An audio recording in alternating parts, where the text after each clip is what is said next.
অষ্টম শ্রেণী তৃতীয় পর্যায়ক্রমিক মূল্যায়ন 2026। আজকের ভিডিওতে থাকছে তোমাদের রায় ও মার্টিন প্রশ্ন বিচিত্রা তৃতীয় ইউনিট টেস্ট ইতিহাসের প্রথম সেটের প্রশ্ন এবং উত্তর নিয়ে আলোচনা করব। দেখো, প্রত্যেকটা 1 নম্বরের প্রশ্ন আমি উত্তর এবং ব্যাখ্যা করে তো আলোচনা করে দেবই। 2 নম্বরের প্রশ্ন, 3 নম্বরের প্রশ্ন এবং 5 নম্বরের প্রশ্নের উত্তরগুলো আমি তোমাদের জন্য সলভ করে দিয়েছি।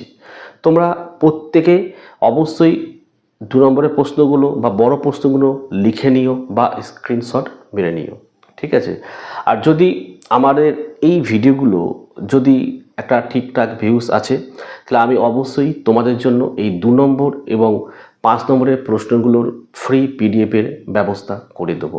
তোমাদের কি করতে হবে, ভিডিওগুলো সম্পূর্ণ প্রথম থেকে শেষ অবধি দেখো, ভিডিওগুলোকে বেশি বেশি করে শেয়ার করো, প্রত্যেকে কমেন্ট করো, তাহলে দেখবে আমার এই চ্যানেলটি আবার গ্রো করবে, ভিডিওগুলোকে ভিউজ আসবে।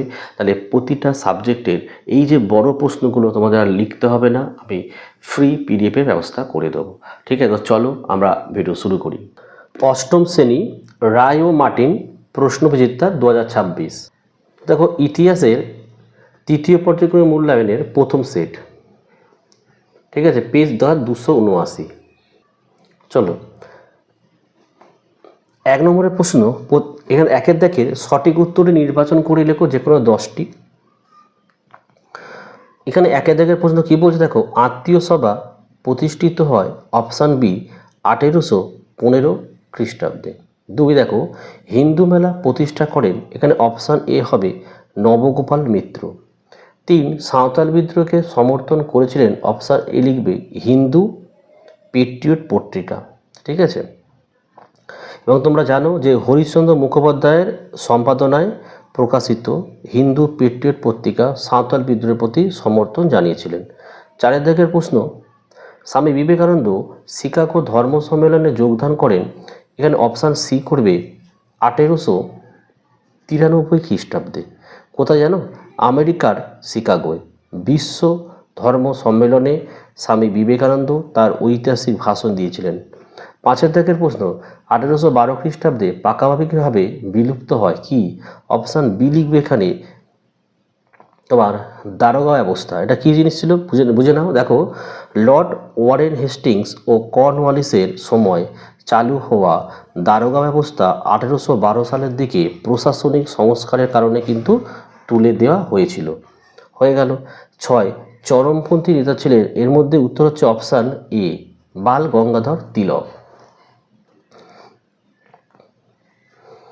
তোমার ভারতীয় জাতীয় কংগ্রেসের চরমপন্থী উপদলের প্রধান 3 নেতা ছিল, সেটা হচ্ছে লাল বাল পাল, যাকে বলা হচ্ছে লাল লাজপত রায়, বাল গঙ্গাধর তিলক আর বিপুল চন্দ্র পাল।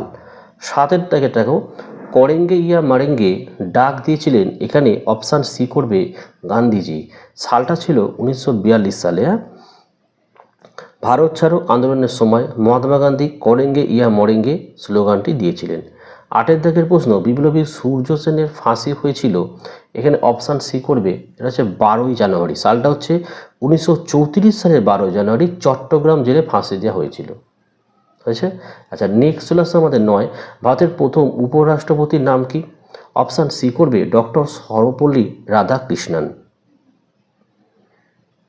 ঠিক আছে? 10 ভারতের সংবিধান কার্যকর হয় 1950 খ্রিস্টাব্দের, অপশান বি 26শে জানুয়ারি কিন্তু, ঠিক আছে? তোমাদের মাথায় রাখতে হবে এটা যে 1949 সালের 26শে নভেম্বর সংবিধান কিন্তু গৃহীত হয়, হ্যাঁ? আর 1950 সালের 26শে জানুয়ারি থেকে তা পূর্ণাঙ্গভাবে কার্যকর হয়। নেক্সট চলে আসে আমাদের 11 পশ্চিমবঙ্গের পঞ্চায়েত ব্যবস্থার দ্বিতীয় স্তর হলো পঞ্চায়েত সমিতি। তাই এটা একটু বুঝে নেওয়া যাক যে পঞ্চায়েত ব্যবস্থা টোটাল 3টে কিন্তু স্তর আছে। 1 নম্বরে কি আছে? গ্রাম পঞ্চায়েত, যেটাকে সর্বনিম্ন স্তর। 2 পঞ্চায়েত সমিতি, দ্বিতীয় বা মাঝের স্তর। আর 3 নম্বর হচ্ছে জেলা পরিষদ বা সর্বোচ্চ স্তর। হয়ে গেল। এবার দেখো, ক স্তম্ভের সঙ্গে খ স্তম্ভ মিলিয়ে লেখো। 1 আলেকজান্ডার ডাক হচ্ছে ডিয়েটটা জেনারেল অ্যাসেম্বলি ইনস্টিটিউশন। 2 এটা দেখো, ফ্লাউট কমিশন হচ্ছে আমাদের সিএটটা হবে তেভাগা আন্দোলন। 3 নম্বর হচ্ছে শ্রী প্রফুল্লচন্দ্র ঘোষ হচ্ছে বি লিখবে পশ্চিমবঙ্গের প্রথম মুখ্যমন্ত্রী ছিলেন। আর 4 হচ্ছে ভগৎ সিং, এ লিখবে লাহোর ষড়যন্ত্র মামলা। এবারে 3 থেকে দেখো বেমানান শব্দটি খুঁজে বের করে লেখো। এটা খুব ভালোভাবে তোমাদেরকে কিন্তু রেডি করতে হবে, শুধু মুখস্থ করলে হবে না। দেখো কি বলছে, বিনয় বসু, বাদল গুপ্ত, দীনেশ গুপ্ত, চিত্তরঞ্জন। উত্তর কোনটা আমি করে দেবো? চিত্তরঞ্জন দাস। কেন করেছি বুঝে নাও। দেখো এই যে বিনয় বসু, বাদল গুপ্ত, দীনেশ গুপ্ত, এই 3 জনেই রাইটার্স বিল্ডিং অভিযানের সশস্ত্র বিপ্লবী ছিলেন। আর অন্যদিকে দেখো এই চিত্তরঞ্জন দাস ছিলেন অহিংস রাজনৈতিক নেতা। তাই এটাকে আমরা উত্তর করেছি, ঠিক আছে। 2 রামমোহন রায়, দেবেন্দ্রনাথ ঠাকুর, কেশবচন্দ্র সেন এবং দয়ানন্দ সরস্বতী। এটা হচ্ছে আমরা অ্যান্সার করেছি। কারণ হচ্ছে যে এখানে যে 3 জন রয়েছে, রামমোহন রায়, দেবেন্দ্রনাথ ঠাকুর ও কেশবচন্দ্র সেন সবাই ব্রাহ্ম সমাজের সাথে কিন্তু যুক্ত ছিলেন। আর অন্যদিকে এই যে দয়ানন্দ সরস্বতী ছিলেন আর্য সমাজের প্রতিষ্ঠাতা। ওকে।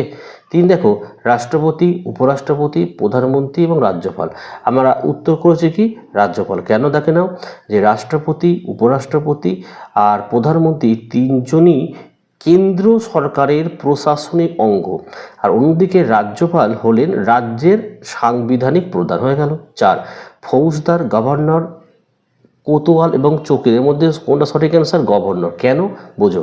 দেখো এখানে ফৌজদার, কোতোয়াল ও চৌকিদার হলো ঐতিহাসিক স্থানীয় পুলিশ বা আইন শৃঙ্খলা রক্ষাকারী পদ।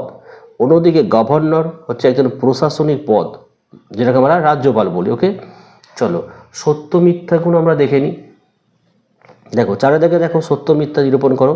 1 কি বলেছে? 1930 খ্রিস্টাব্দে চট্টগ্রাম অস্তাকার লুণ্ঠিত হয়, একদম রাইট অ্যান্সার। 2 যুগান্তর পত্রিকা ছিল বাংলার বিপ্লবী আন্দোলনের মুখপত্র, এটাও সত্য।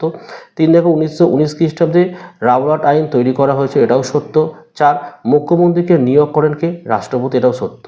5 সারে জাহাজে আচ্ছা হিন্দুস্তান হামারা রচয়িতা হলেন মোহাম্মদ ইকবাল, এটা একদম সত্য।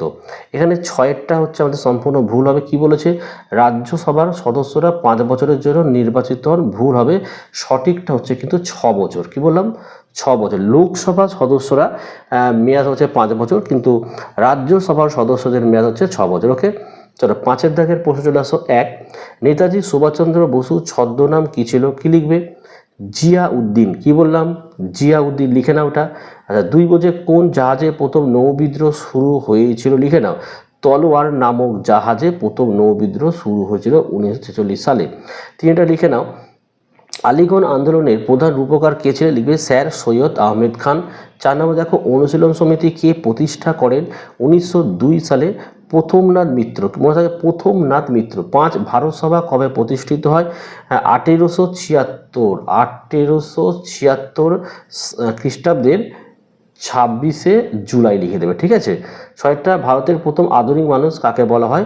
রাজা রামমোহন রায়কে। এটা প্রত্যেকেই জানো। নেক্সট পেজ চলে আসো। তো নেক্সট পেজে 6 দাগের নিচের প্রশ্নগুলি 2-3টি বাক্যে উত্তর দাও, যে কোনো 6টি। দেখো প্রত্যেকটা প্রশ্ন খুব গুরুত্বপূর্ণ। 7 দাগের যে কোনো 3 নম্বরে 5টি প্রশ্ন করতে হবে, এবং এখানে 4 দাগের দেখো 5 নম্বরে 3টে করতে হবে। তো দেখো আমি উত্তরগুলো তোমাদের পরপর দেখাচ্ছি, তোমরা প্রত্যেকে স্ক্রিনশট মেরে নাও অথবা লিখে নাও, লিখে তোমরা পড়াটাকে রেডি করে ফেলো, ঠিক আছে। দেখো তোমাদের 6 দাগের তোমাদের প্রশ্নবিচিত্র দেখে নাও। নিচের প্রশ্নগুলির 2-3টি বাক্যে উত্তর দিতে হবে, যে কোনো 6টি। তো এখানে প্রত্যেকটি প্রশ্নের উত্তর রেডি করে দিয়েছে। দেখো 1 নম্বর প্রশ্ন ছিল নব্যবঙ্গ কাদের বলা হতো? উত্তরগুলো দেখো পয়েন্ট করে লেখা আছে, প্রত্যেকে লিখে নাও অথবা স্ক্রিনশট মেরে নাও। 2 নম্বর দেখে নাও 1820 খ্রিস্টাব্দের পর সেনাবাহিনীর গঠন কাঠামোয় কী পরিবর্তন এসেছিল? উত্তর লিখে নাও।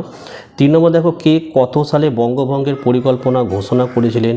4 হচ্ছে সতীদাহ প্রথা কী, এবং এইভাবে পয়েন্ট করে লিখলে 2 নম্বর সিও তোমরা পাবেই। 5এরটা হচ্ছে নৌবিদ্রোহের অন্যতম দাবিগুলি কী কী ছিল? 6 নম্বর হচ্ছে দেখো মাস্টারদাস সূর্য সেন স্মরণীয় কেন? এইভাবে পয়েন্ট করে লেখো। 7 দেখো তেভাগা আন্দোলনের স্লোগান কী ছিল? হয়ে গেল। এবারে দেখো তোমাদের 7 দাগে নিচের প্রশ্নগুলি 4-5টি বাক্যে উত্তর দাও 3 নম্বরে। কিন্তু দেখো প্রত্যেকটা এটা বাকি চটিকা লেখো। মালাবারে মোবলা বিদ্রোহ। 7 দাগের নিচের প্রশ্নগুলি 4-5টি বাক্যে উত্তর দাও এইভাবে তোমরা লিখবে। তো 3টে করে পয়েন্ট। গান্ধীজি কেন অসহযোগ আন্দোলন প্রত্যাহার করেছিলেন, এইভাবে লিখবে। হিংসাত্মক ঘটনা, অহিংস নীতির বিচ্যুতি আর প্রত্যাহার। 2 নম্বর হচ্ছে জালিয়ানওয়ালাবাগের ঘটনাটা, এইভাবে লেখো। 3টে করে পয়েন্ট দেবে, যেহেতু 3 নম্বর আছে। অথবা প্রশ্ন টিকা লেখো, ইলবার্ট বিল বিতর্ক, এইভাবে লিখে নাও। 3 দেখো আলিগড় আন্দোলনের মূল উদ্দেশ্য। 4 নম্বর দেখো টিকা লেখো র্যাডক্লিফ লাইন, 3টে এইভাবে পয়েন্ট দেবে। 5 হচ্ছে টিকা লেখো জেলা পরিষদ। 6 দেখো ভারতীয় সংসদীয় শাসন ব্যবস্থায় প্রধানমন্ত্রী কীভাবে নিযুক্ত হন। 7 হচ্ছে 1907 খ্রিস্টাব্দে কংগ্রেসের সুরাট অধিবেশনের গুরুত্ব উল্লেখ করো। হয়ে গেল। এবার তোমরা দেখে নাও 8এর দাগে নিচের প্রশ্নগুলির 8-10টি বাক্যে উত্তর দিতে হবে, ঠিক আছে। ধর্ম ও সমাজ সংস্কারক আন্দোলনে রাজা রামমোহন রায়ের ভূমিকা আলোচনা করো, ঠিক আছে। তারপর 2এর দাগে দেখো নীল বিদ্রোহের কারণ ও ফলাফল আলোচনা করো। 3 নম্বর দেখো ভারতের স্বাধীনতা সংগ্রামে সুভাষচন্দ্র বসুর অবদান আলোচনা করো। 3টেই ছিল।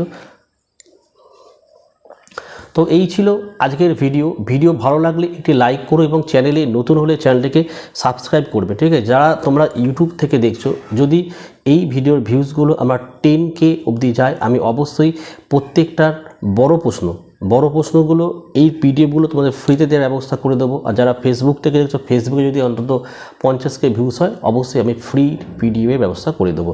তোমাদের কি করতে হবে, প্রত্যেকে একটা করে কমেন্ট করো, লাইক করো, ভিডিওগুলোকে পুরোপুরি দেখো এবং শেয়ার করো। তাহলে ভিডিওগুলো অলরেডি কয়েকদিনের মধ্যে কিন্তু ভিউজ চলে আসবে, ঠিক আছে। তো আজকের ভিডিও আমি এখানেই শেষ করছি।